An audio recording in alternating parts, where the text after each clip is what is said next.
एखादा प्लॉट आहे आणि त्याचा आग्नेय कोपरा वाढला असेल तर आग्नेय कोपऱ्यामध्ये ॲक्च्युअल आग्नेयमध्ये अग्नी असावा. अग्नी म्हणजे आपण लाईटचे खांब म्हणू शकतो, लाईटचे डीपी म्हणू शकतो, किंवा आजकाल जे वास्तूमध्ये तयार केलं जातो लाईटसाठी प्रोव्हिजन जे केलं जातं आग्नेय कोपऱ्यात केलं जातं. ट्रान्सफॉर्मर वगैरे सगळं आग्नेय कोपऱ्यात केलं जातं. ओके. त्याच्या नैऋत्य कोपरा जो असतो हा नैऋत्य कोपऱ्यामध्ये आपण जे काही घरात मटेरियल यूज करतो जिचं रियूज परत करायचं आहे अशा काही वस्तू असतील हा आपण नैऋत्य कोपऱ्यात ठेवू शकतो नैऋत्य कोपऱ्यामध्ये, जेणेकरून ते जड त्या वस्तू जडत्व हवे त्या दिशेला.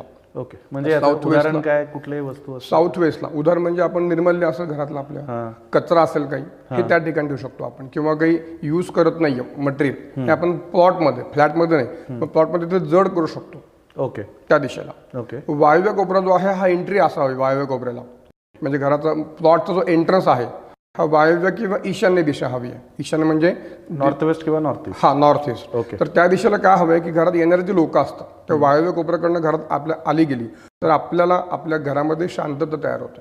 त्याच्यानंतर त्या दिशेचं जे महत्व आहे ती दिशा वायव्य आहे. वायव्य म्हणजे वायूप्रमाणे माणसाच्या घरात सकारात्मकता ऊर्जा हवी तर ठिकाणी या जास्त मदत करते.